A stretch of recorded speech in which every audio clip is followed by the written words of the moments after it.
महामृत्युंजय मंत्र से क्या सच में मृत्यु को टाला जा सकता है? जी हाँ, अकाल मृत्यु को जो है टालने वाले हैं वो भगवान शंकर ही हैं। 2013 में क्या आप भी उस वक्त मंदिर में मौजूद थे? पहाड़ टूटने जो है शुरू हुए थे। और ऐसी बारिश आपने पहले कभी नहीं देखी? कभी नहीं देखी केदारनाथ में। और सुबह जो है 7 साढ़े 7 बजे जो है एकदम से ऊपर चोरावाड़ी जो ग्लेशियर है वो टूटा। 1500-1600 लोग जो समय मंदिर के अंदर थे। 1500-1600 लोग? जी, दीवालों पे चिपक के कुछ लोग जो अंदर तक जो है भगवान के गर्भगृह, काफी मंजर जो है केदारपुरी जो है बिल्कुल एकदम सुनामी की तरह जो एक ताश के पत्थर की तरह जो है बिखर गई थी। और कहते हैं कि भीमशिला उससे पानी डाइवर्ट हो गया था। पूरा केदारनाथ जो है ऐसी शिलाओं से जो है पट चुका था। जब केदारनाथ में टूरिस्ट आज के डेट में आता है, भक्ति भाव से बहुत ज्यादा नहीं आता क्योंकि रील कल्चर बहुत ज्यादा हो गया, सीमा से ज्यादा जो है इस चीज को कर रहे हैं तो वो गलत है। और अब केदारनाथ में जैसे रोपवे का अभी प्रस्ताव आ गया है, उसको आप कैसे देखते हैं? जो रोजगार है लोगों का, छोटे मोटे व्यवसाय के, उन पे जो है असर पड़ सकता है। क्या है शिव का तीसरा नेत्र? तीसरा नेत्र जो है प्रत्येक मनुष्य के अंदर है। यह मंदिर जो है 400 साल तक जो है बर्फ के अंदर जो है दबा रहा है। क्या ये मंदिर पांडवों द्वारा सच में निर्मित? आज हम उस धरती की बात करेंगे जहाँ पे आस्था और प्रकृति दोनों का एक अद्भुत संगम देखने को मिलता है, केदारनाथ धाम। और केदारनाथ धाम ऐसा धाम है जहाँ आस्था को प्रमाण की कोई ज़रूरत नहीं है। और इस बारे में बात करने के लिए हमारे साथ हैं केदारनाथ धाम के धर्माधिकारी आचार्य ओंकार शुक्ला जी। आपका बहुत बहुत स्वागत है। धन्यवाद। सबसे पहले पूछना चाहूँगी कि केदारनाथ धाम क्यों अद्भुत है, ऐसा क्या है? क्योंकि कहा जाता है कि केदारनाथ में भगवान स्वयं निकले हैं, स्वयंभू भी जिसको कहा जाता है। क्या अद्भुत है ऐसा? श्री केदारेश्वर को प्रणाम करता हूँ, बद्री विशाल को प्रणाम करता हूँ। केदार शब्द का पहले जो अर्थ है के शिखरी दारम इति केदारम, जिनकी जटाओं में गंगा रूपी जो उनकी दारा है, भक्ति रूपी जो पत्नी है, इस स्वरूप में उनको केदार कहा जाता है। और दूसरा अर्थ केरवत अंधकारम दूरी करोति केदारम, हृदय रूपी गुफा में छिपा जो अज्ञान है उसको दूर करने वाले जो विद्याधिपति भगवान शंकर हैं, उन्हें भी केदार कहा जाता है।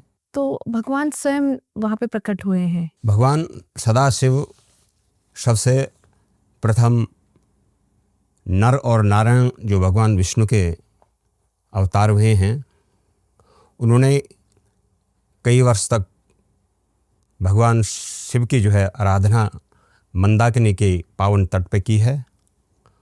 प्रत्येक दिन वो 1.25 लाख पार्थिव शिवलिंग की वो पूजा करते थे। उनका रुद्राभिषेक करके, षोडशोपचार पूजा करके प्रत्येक दिन मंदाकिनी के तट पर विसर्जित करने के बाद वो फिर अगले दिन इसी प्रक्रिया को दोहराते थे।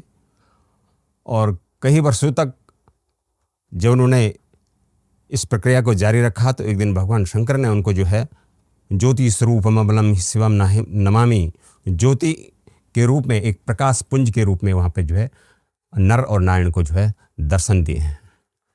तत्पश्चात द्वापर युग में जब कुरुक्षेत्र में कौरव और पांडवों का जो सहोदर थे, उनको जो है राज्य के लिए जिन्होंने युद्ध किया है, उस युद्ध में अनेकानेक योद्धा, यहाँ तक कि उनके गोत्र भीष्म पितामह गुरु द्रोणाचार्य, उनके सगे संबंधी भाई बंधु, इनकी मृत्यु हुई।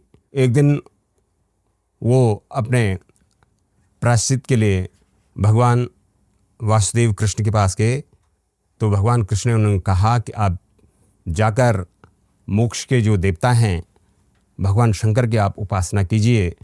तुमने कहा कि भगवान शंकर कहाँ मिलेंगे? तुमने कहा कि तरा उत्तराखंड रम्यम ज भूमि यतो वे स्थितो भद्र केदार देवा, आप उत्तराखंड में जाइए, देवभूमि में जाइए, वहाँ पर भगवान शंकर की जो है आप पूजा अर्चना इत्यादि करके और भक्ति के द्वारा ही उन्हें प्राप्त किया जा सकता है। तो पांडव लोग सर्वप्रथम कुरुक्षेत्र से, हस्तिनापुर से आए और उत्तराखंड में जो है गुह्य वाराणसी गुप्त काशी में उन्होंने सबसे पहले भगवान शंकर की जो आराधना की। वहाँ पर भगवान शंकर ने उनको गुप्त रूप में जो है दर्शन दिए, इसलिए उस स्थान का नाम गुप्त काशी पड़ा, और वहाँ पर गंगा यमुना की जो धाराएं बहती हैं वो गुप्त रूप से जो है गंगोत्री और यमुनोत्री से प्रकट हुई, और वहाँ पे मणिकर्णिका जो कुंड है जो काशी में भी स्थित है, बनारस में वहाँ पे स्थित है, और वहाँ पर गुप्तदान इत्यादि करने से जो है मनुष्य को जो है उसने जो गुप्त पाप किए हैं उनका क्षरण होता है, उनका नाश होता है। तत्पश्चात पांडव लोग गौरीकुंड गए। वहाँ पर माँ गौरा का जो है एक सुंदर कुंड है जिसे तप्त कुंड भी कहते हैं, और वहाँ पर गणेश जी का विस्थान है जिसे मुनकट्या गणेश कहते हैं। मुनकट्या गणेश जो है माँ पार्वती जब स्नानार्थ अपने जो है उसमें गए थे स्नानागार में, तो भगवान गणेश जी को उन्होंने द्वार पे खड़ा किया कि कोई अंदर ना आना पाए। तो उस समय गणेश जी ने जो है भगवान शंकर को जो है रोका, तो उन्होंने जो है अपने त्रिशूल से जो है उनका मस्तक जो है विदीर्ण कर दिया। तो आज भी जो है मुनकट्या गणेश जो है वहाँ पे गौरीकुंड से 2 किलोमीटर पहले जो अवस्थित हैं। अच्छा जी। उसके बाद रास्ते में चीरवासा भैरव आते हैं, जहाँ पर जो है चीर का मतलब होता है वस्त्र दान इत्यादि करने से भैरव प्रसन्न होते हैं। उसके बाद केदारनाथ में जो है से पहले गरुड़ चट्टी एक स्थान है। वहाँ पर भगवान विष्णु ने अपना वाहन जो है गरुड़ वहाँ पे रख करके और फिर भगवान शंकर को मिलने के लिए जो है केदारनाथ जी में गए, क्योंकि गरुड़ और जो है वासुकी की सर्प की जो है जन्म मतलब स्वाभाविक वैर है, तो इन्होंने जो है गरुड़ को जो है वहीं पे रख दिया, इसलिए इसका स्थान का नाम जो है गरुड़ चट्टी माना गया है। तो भगवान ने स्वयं दर्शन वहाँ पे दिए, और ऐसा कहा जाता है कि आधा हिस्सा केदारनाथ में और आधा हिस्सा नेपाल के पशुपति धाम में है। जी। तो वहाँ पर जब पांडव लोग गए तो कई वर्षों तक उन्होंने जो है भगवान शंकर की आराधना की। एक दिन भगवान शंकर उनकी जो है प्रार्थना से पूजा अर्चना से प्रसन्न होकर उन्होंने जो है एक महिष रूप का जो है रूप धारण किया है। कहीं जो है महिषों का जो है झुंड वहाँ पे उनको दिखाई दिया।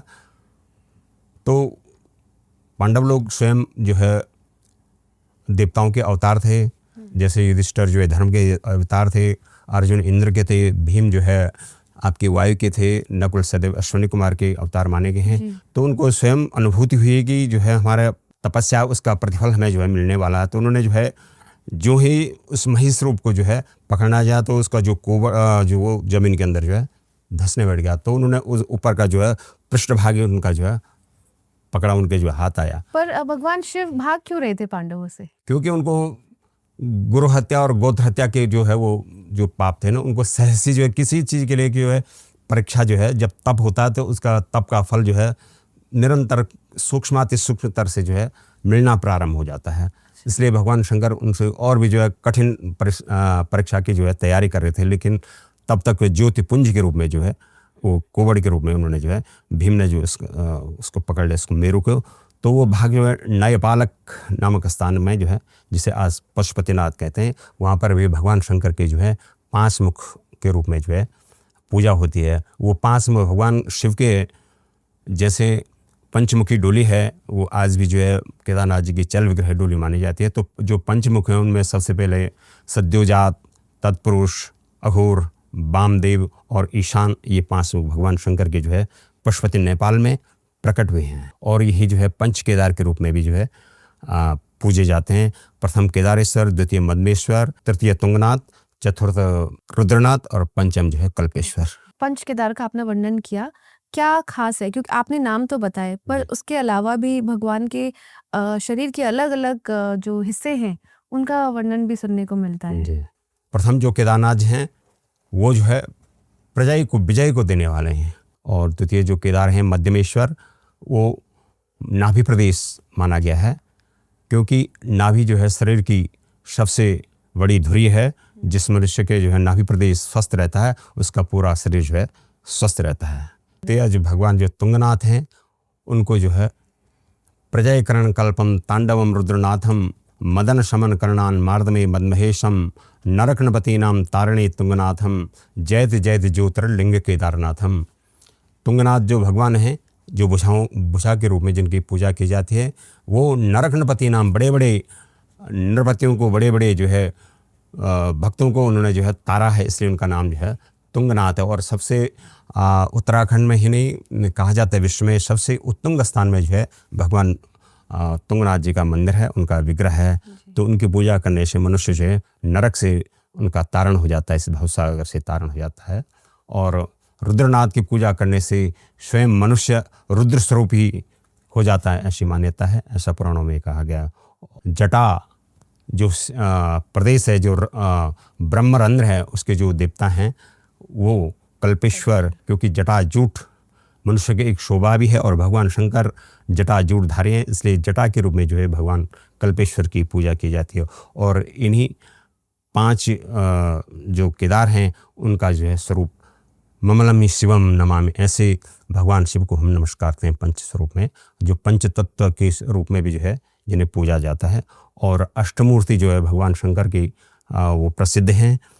दैत्य गुरु जो है शुक्राचार्य ने जो है अष्ट मूर्तियों के रूप में उनके जो है वर्णन किया है। और महाकवि कालिदास ने भी अभिज्ञान शाकुंतलम में भगवान शंकर की 8 मूर्तियों का वर्णन किया है। और वो 8 मूर्ति जो है प्रत्यक्ष जो है हमारे जीवन में हम उनका प्रतिदिन उनका व्यवहार करते हैं। जैसे त्वाम्भाभिराभिरविभू यतमस्मस्तां न्यस्ताभिनाश विभू विनिशाचरणम दे दीप्यसे दिव्यमणि गगने हिताय लोकत्रयेपि जगदीश्वर तन्नमस्ते। सबसे पहले जो भगवान शंकर की अष्टमूर्ति में प्रथम मूर्ति जो है सूर्य भगवान को माना गया है।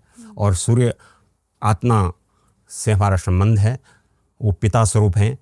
उसके बाद चंद्रमा, जिनका द्वितीय जो मूर्ति है भगवान शंकर के, वो चंद्रमा है, जिसका जो है मन का कारक और औषधियों का भी जो है स्वामी है।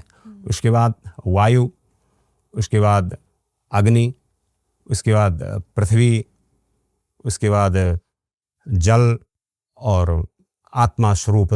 तो आपने कहा कि पंचमुखी भी भगवान है और अष्ट रूप में भी है। अष्टमूर्ति प्रकृति रूप में जिनको हम हमेशा जिनके साथ हमारा जो तारतम्य, और बिना एक भी तत्व के जो है मनुष्य जीवित नहीं रह सकता है। जैसे सूर्य नहीं है तो अंधकार हो जाएगा, चंद्रमा नहीं है तो वो औषधियों के स्वामी हैं, वो मन के भी कारक हैं ज्योतिष के अनुसार। और उसके बाद वायु है, तम पावन पदिगता प्रतिरप्यमानम, बिना वायु के जो है हमारे जो प्राण है वो जीवित नहीं रह सकते। तो आप कह रहे हैं कि सारे ये तत्व मिलके सब शिव है? जी, सब शिव है।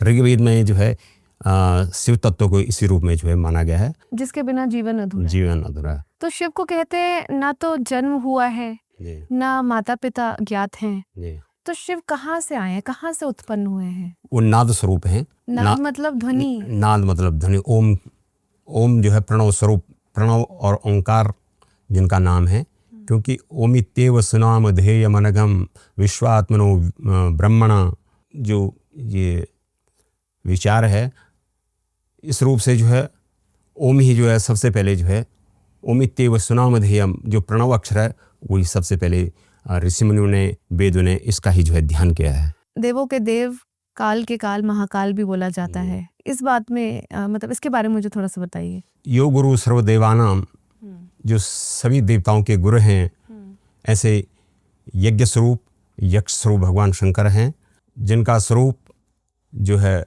सगुण रूप में जो है और निर्गुण रूप में, दोनों रूप में जो है मनुष्य जो है उनकी उपासना करते हैं।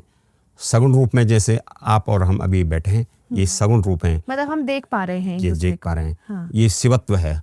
और निर्गुण रूप में जो हम जब एकांतवास हमारा होता है, जब हम किसी चीज का चिंतन करते हैं, तो जो है वो निर्गुण स्वरूप निराकार ब्रह्म है, जिसको हम ध्यान से कर सकते हैं जी। कि ये सगुण जितनी भी प्रकृति हम देखते हैं इन चर्म चक्षुओं से, जो हमारे सामने प्रत्यक्ष है, वो सगुण ब्रह्म का ही स्वरूप है। अच्छा, जो आंखों से देखा जा सकता है वो सगुण है। तिर्यक प्राणी हो, चाहे मनुष्य हो, चाहे सागर हो, नदी हो, समुद्र हो, कोई भी चीज जो इस चर्म चक्षु से हम देखते हैं वो सगुण, उस शिव का ही स्वरूप है। पर भगवान तो निर्गुण है, भगवान को तो हम देख नहीं सकते, सिर्फ महसूस कर सकते हैं।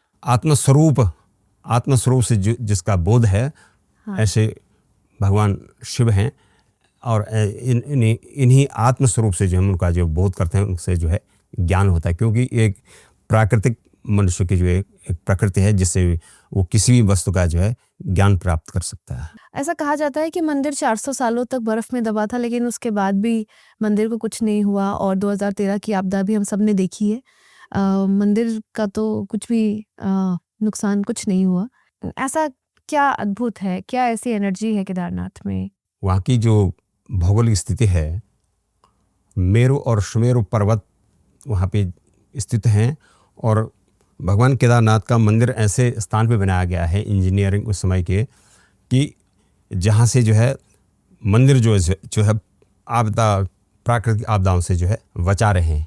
भगवान केदारनाथ जी का जो मंदिर है उसका मुँह जो है दक्षिण की ओर जो है, दक्षिण की तरफ जो मंदिर जो है बनाया गया है। जब वहाँ पे 2013 में भयंकर जो है भूगोलवेदा होने जो उससे जो है हिमालयी सुनामी नाम से इसको जो है नाम दिया है। तो जो सुनामी आई थी तो उस समय भगवान केदारनाथ जी के जो मंदिर है वो यथावत ही बना रहा है। यद्यपि इसके ऊपर कलश के ऊपर तक जो है पानी गया, मलबा गया, लेकिन भगवान केदारनाथ का जो है मंदिर सुरक्षित रहा। और भगवान केदारनाथ जो है अतीव दुर्गम स्थान पे हैं, तो वहाँ पर कहते हैं कि यह मंदिर जो है 400 साल तक जो है एक मध्यकालीन हिमयुग आया था, उसमें 4 साल तक जो है मंदिर बर्फ के अंदर जो है दबा रहा। उसके बाद धीरे धीरे जो है वर्षा इत्यादि के कारण मंदिर बर्फ पिघला तो मंदिर जो है स्वतः ही अपने स्थान पे जो है देखा गया। क्या ये मंदिर पांडवों द्वारा सच में निर्मित है? ऐसा तो श्रुति और जहाँ तक पुराणों में मिलता है तो मंदिर जो है अभिमन्यु के पौत्र जन्मेजय जी ने जो है इसको बनाए हैं, ऐसा कहते हैं। 2013 में क्या आप भी उस वक्त मंदिर में मौजूद थे? जी, उस समय हम 13 में जो है केदारनाथ मंदिर में केदारनाथ धाम में अवस्थित थे। और जिस दिन 16 और 17 को जो है भयंकर जो है वहाँ पे बारिश हुई, 300 मिलीमीटर बारिश ऐसा लोगों ने नापा है। तो उस समय जब हम पहले दिन जो है रात्रि को जो है भगवान की शयन आरती हो रही थी तो उस समय भी बहुत बारिश हो रही थी। उसी दिन जो है उधर भैरव की तरफ जो है भूखुंड भैरव की तरफ जो है छोटे छोटे पहाड़ों से जो फुहारे फूटने शुरू हो गए थे। तो उसे लग रहा था कि धरती से पानी आने हाँ जी, जी अच्छा जी, तो पहाड़ टूटने जो है जी शुरू हो गए थे, छोटे छोटे पहाड़। तो उस दिन इतनी भयंकर जो है बारिश हो रही थी कि एक प्रकार से चक्रवात तरह की बारिश हो रही। तो और ऐसी बारिश आपने पहले कभी नहीं देखी? कभी नहीं देखी केदारनाथ में, क्योंकि वो तो बहुत दुर्गम स्थान है, ऐसी बारिश होती रहती होगी। बारिश तो वहाँ की बारिश जो है एक जैसे औंस की तरफ जो है वहाँ बारिश, क्योंकि बुग्यालों में चक्रवातीय या मूसलाधारी बारिश नहीं होती है, भीनी भीनी जो है बारिश वहाँ पे होती है। लेकिन उस साल जो है वहाँ पर जो है बहुत अतिवृष्टि जो है वहाँ पे हुई है। उसके कारण जो है 16 की रात को जो है पीछे जो है हमारे शंकराचार्य समाधि स्थल और हमारे कुछ विश्राम गृह वो टूट चुके थे। अच्छा, पहली बारिश में ही टूट गए थे? पहली रात को जो है आरती के बाद, अच्छा, जब भगवान के सन की आरती हुई थी उसके बाद, तो वहाँ हमारे कुछ लोग जो है उसी रात को जो है काल कवलित हमारे कर्मचारी लोग हो गए थे। और सुबह जो है 7 साढ़े 7 बजे जो है एकदम से ऊपर चोरावाड़ी जो ग्लेशियर है वो टूटा और भयंकर जो है। आप उस वक्त कहाँ थे? हम जो है मेरे साथ मेरा ये बालक भी था। तो पहले नाइट को तो मैं इधर चांद कॉटेज और शराब कॉटेज उसमें मैं गया था एक साथी के साथ, और ये कमरे में था।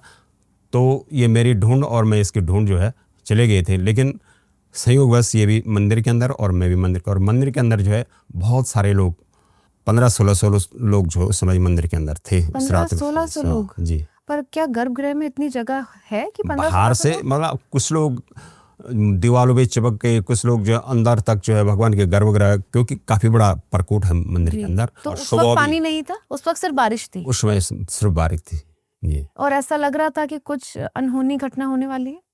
हाँ, उस समय तो ऐसा ही लग रहा था कि कुछ अनहोनी घटना हो गई है, लेकिन ये नहीं अनुमान था कि कल भी ऐसे ही होगा।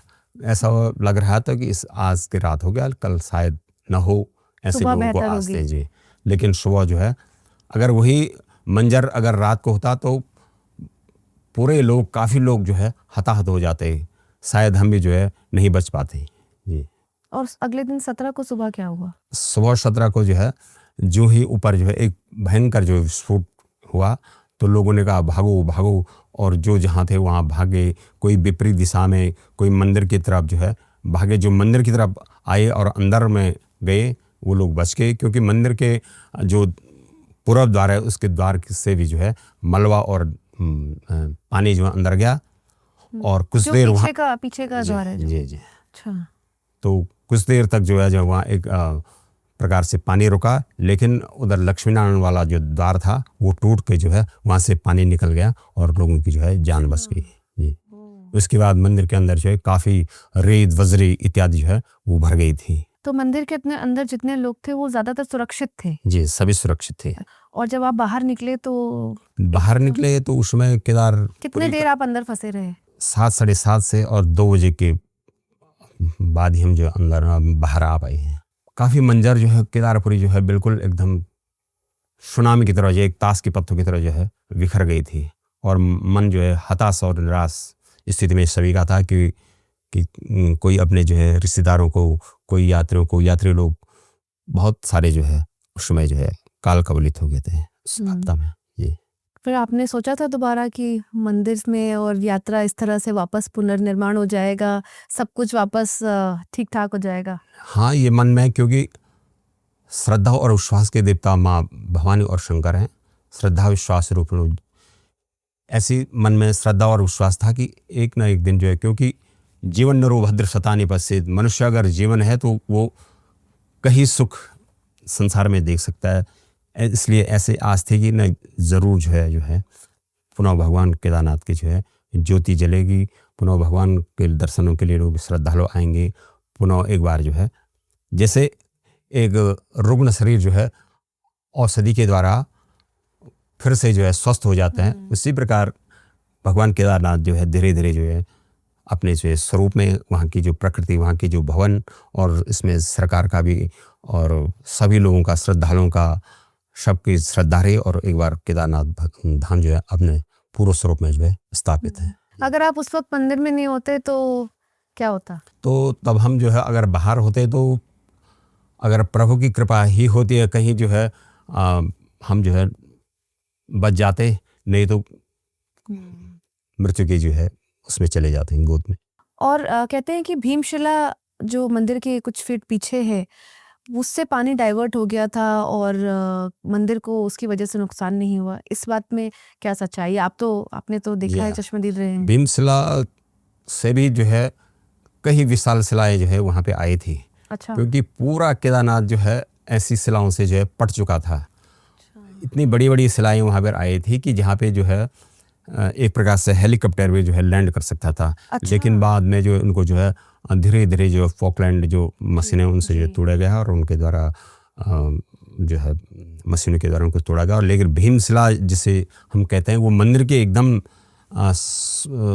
50-60 मीटर दूर जो है आकर के रुक गई थी और उसके बाद भी जो है वहाँ पे मंदिर के बिल्कुल दीवार पे जो है पत्थर सटे थे, उससे छोटे छोटे और मलबा पड़ा था और वो पत्थर जो है पीछे ही जो है रुक गया था। तो क्या पानी सही में वहाँ से डाइवर्ट हुआ था? हाँ, डाइवर्ट हुआ है जी। और उस वजह से मंदिर को नुकसान नहीं हुआ? मंदिर को कोई नुकसान नहीं है। पीछे भी काफी बड़े पत्थर थे जिससे मंदिर का जो पानी था मंदाकिनी का वो जो है डाइवर्ट हो गया था। आप इतने वर्षों से रह रहे हैं, क्या कभी इस तरह की बात आपको बताई गई है कि किस तरह के अलर्ट है या किस तरह के ऐसे साइंस हैं जिसको देखना चाहिए? क्योंकि बहुत दुर्गम घाटी है, वहां से नीचे आना भी एक तरह से बहुत समय लेता है। तो क्या इस तरह के सरकार के द्वारा कुछ आपको बताया गया है, कुछ इंस्ट्रक्शंस दिए गए हैं? हाँ, हमारे लिए तो, लेकिन एक बार जो है दैनिक जागरण में बाढ़ इंस्टीट्यूट देहरादून के द्वारा जो है बताया गया था, ऐसा लोग बताते हैं कि चोराबाड़ी ताल जो है वहाँ पर जो है ग्लोबल वार्मिंग के कारण, क्योंकि हिमालय वो सुसुप्त ज्वालामुखी, उसे टाइटनिस नाम का जो समुद्र पहले वहाँ पे था, तो उसके कारण वैज्ञानिकों ने जो है भूगर्भ वैज्ञानिकों ने चेतावनी तो दे रखी थी। ऐसा केदार क्षेत्र जो है या केदारनाथ क्षेत्र जो है वो शक्तिपीठ भी कहा जाता है और तंत्रपीठ भी कहा जाता है। जी जी। ऐसा क्यों? हमारा शरीर एक यंत्र है और उसमें प्राण एक तंत्र है। तो मतलब हमारी बॉडी एक मशीन है। जी है। और प्राण जो है वो शक्ति है। हाँ। शिव जैसे एक निराकार स्वरूप है, तो उनमें जो है जब शिव से इकार की मात्रा हट जाए तो वो शव के समान है। इसलिए जब उनमें शक्ति का निरूपण हो, इसलिए तो शिव का रूप जो है अर्धनारी स्वरूप में उनकी जो है पूजा होती है। जी जी। मंदारमालांकुलितालकाय कपालमालांकित शेखराय दिव्यांबराय च दिगंबराय नमः शिवाय च नमः शिवाय। शिव और शक्ति का संयुक्त जो रूप है वो भगवान शंकर केदारेश्वर हैं, और इनके जो रूप हैं वो शिव और शक्त्या रूप में जो है इनकी पूजा और अर्चना की जाती है। और भगवान शंकर का जो लिंग है केदारनाथ, वो नवलिंग केदार के रूप में जो है विख्यात है। उसमें 9 विग्रह समाहित है, इसलिए उसे नवलिंग केदार कहते हैं। और बामांग में जो है त्रिकोणात्मक शक्ति का जो है यंत्र है वहाँ पे, और दाएं तरफ जो है गणेश जी का विग्रह, जब आप कभी अभी आएंगे तो आप उसको देखेंगे। दाएं अंग में पुत्र को बैठा रखा है और बाम अंग में जो है माँ पार्वती को बैठा रखा है, क्योंकि बिना शक्ति के शिव जो है उनका कोई अस्तित्व नहीं है। तंत्र और शिव का क्या संबंध है? तंत्र के देवता ही भगवान शंकर हैं, और तंत्र और मंत्रों का जो है कलयुग में जो है अविचार न हो, इसलिए भगवान शंकर ने जो है ये मंत्र और जो तंत्र हैं वो किलित कर रखे हैं। इसका मतलब किलित? इसका मतलब इनको जो है ढक रखा है।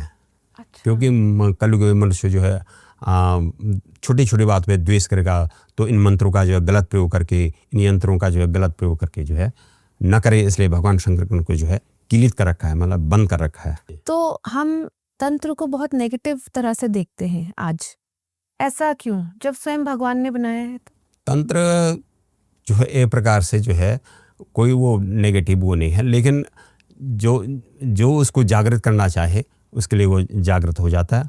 और क्योंकि आजकल मनुष्य इन चीज़ों से बहुत परे है, तो उस चीज़ पे वो ध्यान नहीं दे पाता है। केदारनाथ क्योंकि भौगोलिक परिस्थिति के साथ साथ आस्था का भी इतना बड़ा प्रतीक है, क्या ऐसी एनर्जीज आती हैं वहाँ पे?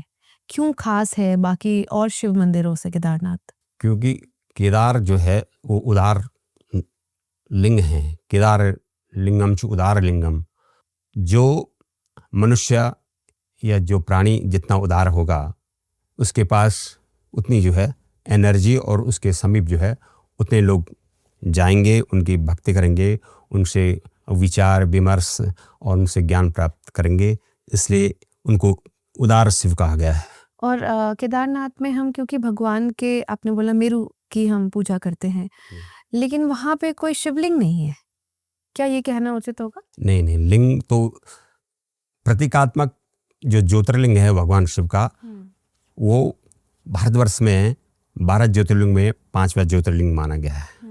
और ज्योतिष के अनुसार पंचम जो स्थान होता है कुंडली में, वो संतति, विद्या और बुद्धि का प्रतीक माना गया है। और जो मनुष्य भगवान केदारनाथ जी की पूजा करते हैं तो उनकी संतति और उनकी विद्या और उनकी जो है आयु में वृद्धि होती है, इसलिए उत्तरोत्तर भगवान जो है उन पे जो है कृपा करते हैं। और जितने भी श्रद्धालु हैं वो वहाँ पर जाकर जो है हमेशा उस एनर्जी को जो है महसूस करते हैं। भगवान को वेदों में तो रुद्र कहा जाता है, लेकिन पुराणों में शिव कहा जाता है, भोलेनाथ कहा जाता है। क्या अंतर है दोनों में? अग्रेसिव भी हैं और शांत भी हैं। गलत वृत्ति के लोगों के लिए वो रुद्र हैं और भक्तों के लिए वो शिव स्वरूप हैं, ऐसा कहा गया है। क्या दोनों अलग अलग देवता था और एक हो गए, या फिर एक ही के 2 रूप हैं? नहीं, एक, क्योंकि एक ही दिप्रा बहुधा वदन्ति, एक ही रूप को जो है अनेक रूप में जो है माना गया है वेदों में। शिव एक ही है, लेकिन उनके लिए अलग अलग जो है रूप माने गए हैं जी। जैसे अजातित्यवम कस्यदिभिरुर प्रपद्यते रुद्रयते दक्षिण मुखम तेनमाम पाहि नित्यम।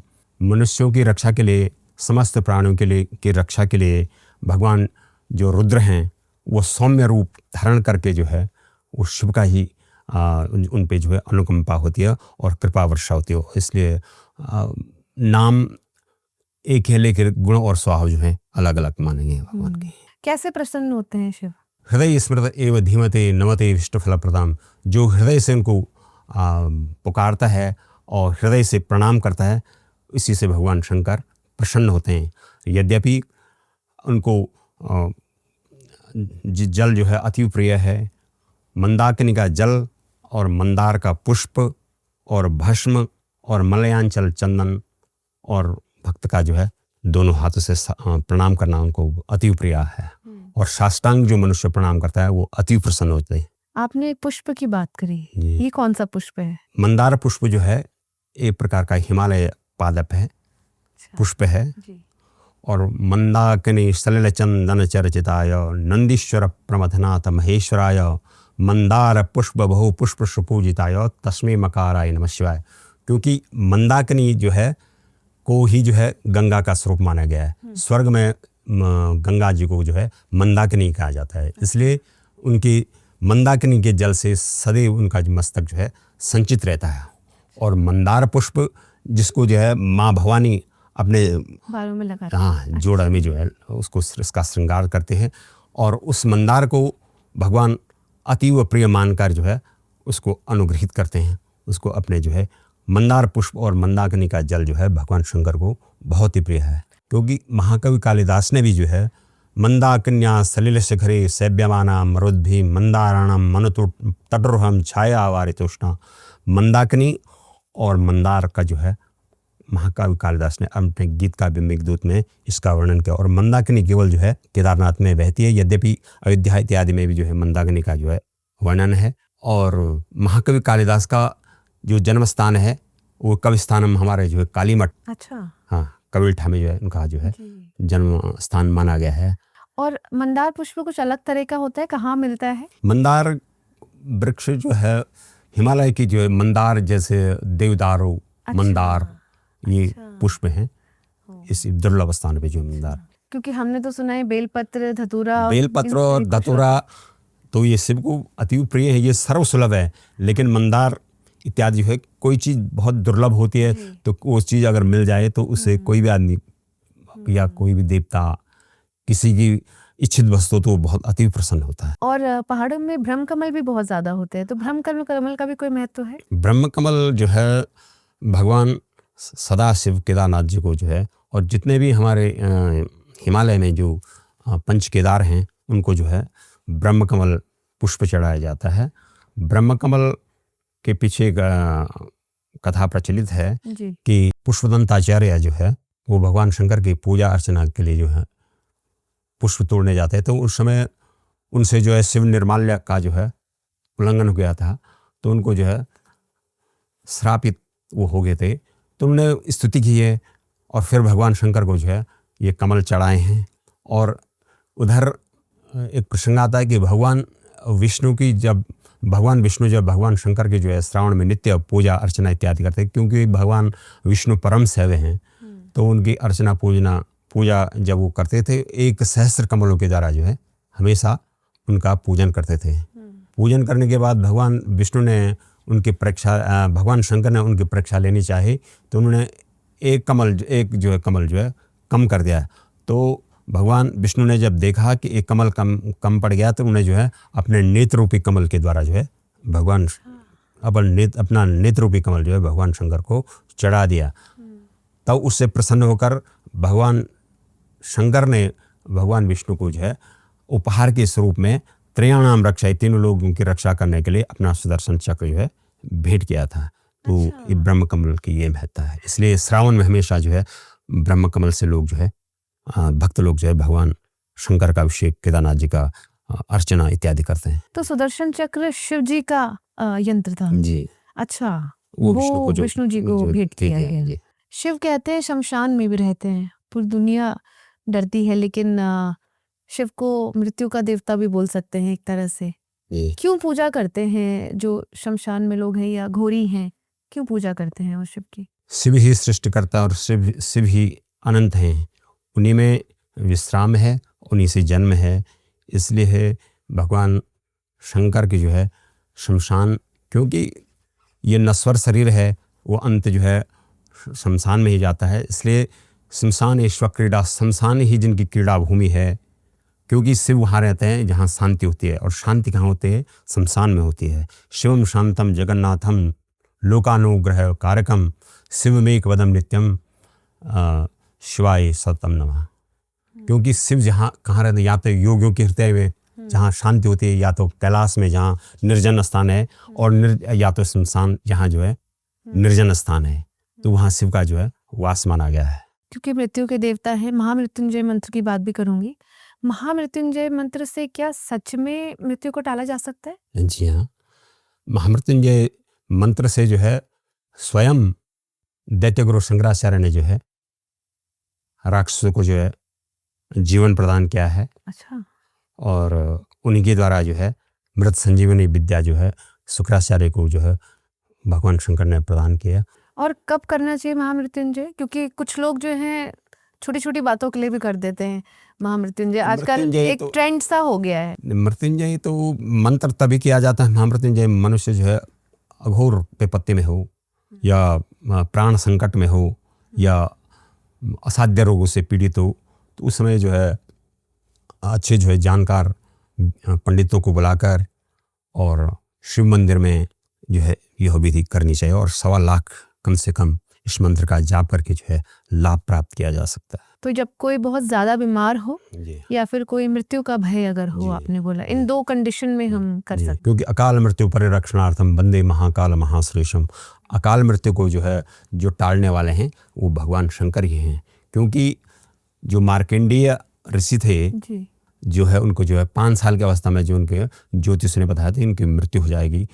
तो एक दिन उन्हें पूछा, उनके पिता दुखी थे, तो उन्होंने कि पिताजी क्या बात है? उन्होंने बताया बेटा ऐसा ऐसा है। तुमने क्या? तो उन्होंने क्या इसका क्या उपाय है? तो उन्होंने कहा भगवान शंकर के जो है तुम पूजा करो। तो नन्हा बालक हमेशा जो है शिव के ऊपर जो है शिवालय में जो है जल चढ़ाता था। और एक दिन जब उनका समय आया तो यमराज जो है यम पास लेकर के जो है वहाँ पे आए। तो जो ही यमराज ने उनको जो है पास में बांधना चाहा तो मार्कंडेय जो बालक था वो शिवलिंग पे जो है लिपट गया। चंद्रशेखर चंद्रशेखर चंद्रशेखर पाहि माम, ऐसा जो है मंत्र जो है वो पढ़ने लगा। और भगवान शंकर ने प्रसन्न होकर जो है दीर्घायु की जो है उसको दीर्घायु का वरदान दिया। और तभी से जो है मार्कंडेय ऋषि बहुत प्रसिद्ध हुए और सबसे बड़ा पुराण मार्कंडेय पुराण जो है 18 पुराणों में प्रसिद्ध है। तो मार्कंडेय ऋषि की वजह से महामृत्युंजय का अस्तित्व हुआ। जी जी, महामृत्युंजय जब जो है वैसे आदि गुरु शुक्राचार्य जी ने जो है भगवान शंकर से यह मंत्र पाया था। आप शुक्राचार्य जी बार बार कह रहे हैं, शंकराचार्य शुक्राचार्य एक है या अलग अलग है? नहीं, शुक्राचार्य दैत्य गुरु हैं। हाँ। विरोचन, बलि, प्रहलाद इत्यादि के जो है वो पुरोहित हैं, कुल पुरोहित हैं, जैसे देवताओं के बृहस्पति। अच्छा जी। और शंकराचार्य जो है भगवान शंकर के अंशावतार हुए। जब भारतवर्ष में विधर्मियों का जो है आताताइयों का जो है साम्राज्य फैल गया था, अनेक प्रकार के मत जो है यहाँ पे जो है अपने जो है सिद्धांत जो है गढ़ने लगे थे, तब भगवान शंकर का जो है आंशिक अवतार कालड़ी में केरल में जो है अवतार हुआ है। तो वही आदि चलकर जो है शंकराचार्य हुए। तो छोटी अवस्था में यही जो है शंकराचार्य जो है उन्होंने जो है 4 वेदों का, 18 पुराणों का और उपनिषदों का सबका जो है ज्ञान प्राप्त करके महाभाष्य जो है पुराणों पे वेदों पे लिखकर जो है 32 वर्ष की अवस्था में जो है स्वयं केदार में उन्होंने जो है शरीर का त्याग किया है। और 4 मठों की स्थापना करके 4 जगहों पर अपने जो शिष्य थे, जैसे बद्रीनाथ में तोटकाचार्य, तोटक जो है शंकराचार्य जो है का जो है सबसे प्रिय शिष्य था। प्रिय शिष्य इसलिए था कि वो हमेशा गुरु की सेवा में तत्पर रहते थे। उनको ज्ञान या पढ़ना लिखना कम आता था, लेकिन गुरु सेवा जो है वो में तत्पर रहते थे। इसलिए उनको जो है तोटक को जो है ज्योतिर्मठ का जो है सबसे पहला उन्होंने जो अपना प्रतिनिधि नियुक्त किया। और शंकराचार्य जी के बारे में तो आपने बताया, लेकिन शुक्राचार्य जी का क्या रोल है? और इनके बारे में मैंने ज़्यादा नहीं सुना है। शुक्राचार्य देवताओं के दैत्यों के गुरु माने गए हैं। हाँ। तीर्थ पुरोहित, और दैत्य उन पे जो है हर चीज़ पे विश्वास करते थे। कोई भी चीज़ है तस्मात् शिष्यं च पराजित, पिता जो है पुत्र से हारना चाहता है और गुरु जो है शिष्य से हारना चाहते हैं। इसके अलावा वो किसी से जो है अपने हार स्वीकार नहीं करना चाहते हैं। शुक्राचार्य ने हमेशा जो है देवताओं का जो है अहित और दैत्यों का हित चाह है। और इसलिए उन्होंने जो है, क्योंकि युद्ध में जो है दैत्यों का जो है बार बार विनाश हो रहा था और देवता जो है वो सुदृढ़ हो रहे थे, तो तब जाकर उन्होंने भगवान शंकर के अघोर तपस्या की और भगवान शंकर ने उन्हें जो है मृत संजीवनी विद्या का जो है ज्ञान दिया। अच्छा। और मृत संजीवनी विद्या के द्वारा ही जो है राक्षसों को बार बार जो है जीवित कर लेते थे। तो शुक्राचार्य जी का भी वो दैत्यों के गुरु इसीलिए कहते हैं। दैत्य के भगवान शंकर के वो भी अंशावतार अच्छा। के रूप में माने जाते हैं। जे अगस्त्य हैं, अगस्त्य ऋषि हैं, आपके दुर्वासा ऋषि हैं और भैरव हैं, ये सब उनके वो माने जाते हैं। तो क्या शुक्राचार्य दैत्य थे या वो ऋषि थे? नहीं, दैत्य तो थे, ऐसे दैत्य, क्योंकि रावण भी एक रावण भी विश्वासर्वा ऋषि के जो है वो थे, वंशज थे, लेकिन आचरण के कारण उनको जो है दैत्य कहा गया। अच्छा जी। शिव की बात कर रहे हैं तो शिव के तीसरे नेत्र की बात भी जरूर करेंगे। क्या है शिव का तीसरा नेत्र? तीसरा नेत्र जो है प्रत्येक मनुष्य के अंदर है, लेकिन ज्ञान के द्वारा ही वह नेत्र जो है खुलता है। और भगवान शंकर ज्ञानियों के देवता हैं, विद्याधिपति हैं, तो त्रिनेत्र उनका जो है वो हमेशा जो है प्रफुल्लित रहता है। और कभी कभार जो है वो उस नेत्र का जो है जब अत्यधिक क्रोध में रहते हैं तो उस नेत्र को खोलते हैं, ऐसी मान्यता है। तो हमने तो हमेशा सुना है कि भगवान का तीसरा नेत्र जब खुल जाएगा तो प्रलय हो जाएगी या भगवान बहुत रुष्ट होंगे तभी ऐसा होगा। हाँ, तो विशेष परिस्थितियों में, जैसे उन्होंने कामदेव को भस्म कर दिया था, यद्यपि उनका ऐसा कोई ध्येय नहीं था, लेकिन कामदेव बार बार उनकी तपस्या में जो है विघ्न डाल रहे थे।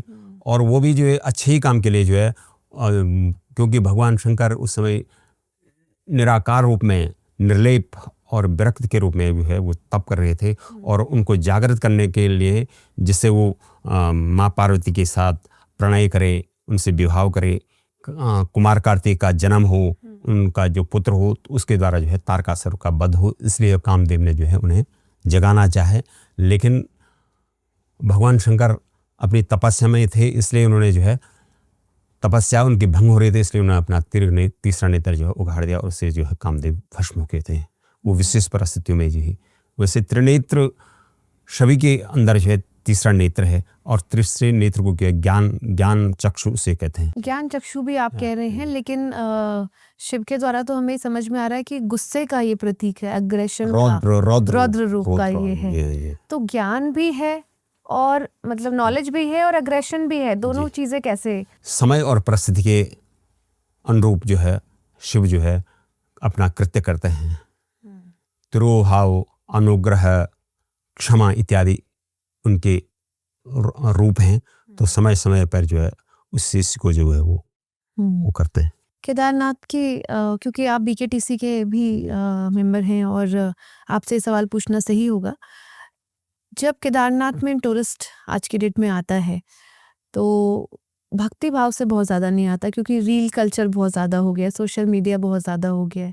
आप कैसे देखते हैं इसको? और आधुनिक जब सोशल मीडिया का ज़माना हो गया है तो लोग हृदय में कम और कैमरे में जो है उस चीज़ को जो है कैद ज़्यादा कर रहे हैं, सीमा से ज़्यादा जो है इस चीज़ को कर रहे हैं, तो वो गलत है। आपको ऐसा नहीं लगता कि मंदिर की पवित्रता या इस पे फर्क पड़ता है, क्योंकि लोग ट्रैक के नाम पर आते हैं, तीर्थ के नाम पे नहीं आते आज मंदिर? ये चीज़ ज़रूर है कि लोग तीर्थ और ट्रैक दोनों के उसमें आते हैं, लेकिन युवा जो वर्ग है वो ज़्यादातर रील इत्यादि के जो है उसमें आता है और ट्रैकिंग के उसमें आता है। और जब वो आता है तो भगवान के दर्शन भी करता है। क्या भाव होना चाहिए अगर मंदिर कोई आता है, क्योंकि वो तो ऐसी जगह पर है जहाँ पे एक तो आना इतना दुर्गम है। मेरे ख्याल से जितने भी तीर्थ अभी तक सारे हैं, जो भी, चाहे गंगोत्री यमुनोत्री है, चाहे रामेश्वरम है, चाहे जगन्नाथपुरी है, सारे तीर्थों में सबसे दुर्गम तीर्थ कोई है तो केदारनाथ है जी। क्या भक्ति भाव होना चाहिए किसी को अगर तीर्थ करना है तो? तीर्थ करना है तो अपना जो है सबसे पहले अपना अहंकार, अपना जो है जितनी भी वासनाएं हैं वो त्यागनी पड़ती हैं। उसके बाद ही जो है भगवान का जो है दर्शन, पूजन इत्यादि किया जाता है। क्योंकि जब भगवान केदारनाथ जी के गर्भगृह में जाएंगे तो वह वहाँ पे जो, जिसे हम गिमगिरी कहते हैं, तो वहाँ पे जो है जब अंदर गर्भगृह में जाते हैं वहाँ पे जो है काम और क्रोध की मूर्ति बनी है। अच्छा। वो आपस में लड़ रहे हैं और उसके ऊपर ये शेर का पंजा है, तो उस पे सर रख के जो है भगवान के गर्भगृह में जाता है, मतलब प्रवेश किया जाता है। उसका कहने का मतलब है कि काम और क्रोध को जो है यहीं तक जो है छोड़ करके जो है आप शिव के दर्शन कर पाएंगे। लेकिन 2013 की आपदा से हमें क्या सीखना चाहिए, क्या चीज़ें हमें नहीं करनी चाहिए आज? हमको जो है अपने किसी भी स्वरूप को जो है विकृत नहीं करना चाहिए। मध्यस्थता, एक मिनोरिटी जिसे कहते हैं, उसमें रह कर की जो है धाम में जाना चाहिए और अत्यधिक भीड़ न कर बढ़ा करके जो है प्रकृति के साथ छेड़छाड़ नहीं करनी चाहिए। और जो अभी आजकल हेलीकॉप्टर बहुत ज़्यादा सुबह 6 बजे शाम के 6 बजे तक हेलीकॉप्टर का आना जाना और एक तरह से ध्वनि प्रदूषण भी फैलाता है और उस जगह की जो पवित्रता है, वहाँ पे जिस शांति का अनुभव हम करने जाते हैं उसको भी डिस्टर्ब करता है। और आप तो वहीं रहते हैं, तो आपको भी इस तरह का मतलब ये सारे प्रदूषण आपको भी परेशान करते होंगे ज़रूर? हाँ, ये तो बात है, लेकिन हेलीकॉप्टर से जो यात्री आते हैं उसमें कहीं सीनियर सिटीजन और छोटे बच्चे, रोगी, असहाय, दिव्यांग, ये लोग भी जाते हैं। इसके लिए तो हेलीकॉप्टर अच्छा है, लेकिन अत्यधिक मात्रा में चढ़ना ये कहीं ना कहीं प्रकृति के लिए जो है हानिकारक अवश्य है। और अब केदारनाथ में जैसे रोपवे का अभी प्रस्ताव आ गया है, उसको आप कैसे देखते हैं? क्या ये पॉजिटिव होगा या फिर इसके साथ वहाँ की इकोलॉजी को भी थोड़ा सा डिस्टर्बेंस आएगा? यात्रियों की सुविधा के लिए और पर्यटन के हिसाब से तो रोपवे एक अच्छी पहल है। उससे प्रकृति को ज़्यादा नुकसान नहीं होगा और नहीं पॉल्यूशन ज़्यादा होगा, लेकिन स्थानीय जो रोज़गार है लोगों का, जैसे घोड़े खच्चर, छोटे मोटे व्यवसाय के, उन पे जो है थोड़ा असर पड़ सकता है। क्या सुधार अभी आपको लगता है होने चाहिए केदारनाथ यात्रा को लेकर या धाम को लेकर?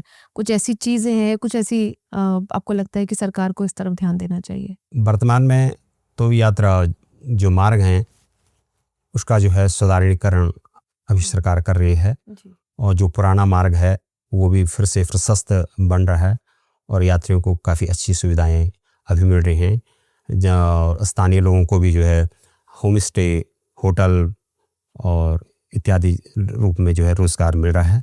यात्रियों की संख्या बढ़ रही है और वो एक शुभ संकेत है, क्योंकि लोगों में श्रद्धा और इत्यादि का भाव बढ़ रहा है। तो जब भीड़ बहुत ज़्यादा हो जाती है तो क्या आपको लगता है कि कुछ लिमिटेड नंबर लोगों को वहाँ पे आना चाहिए, एक दिन में इतने ही यात्री आ सकते हैं?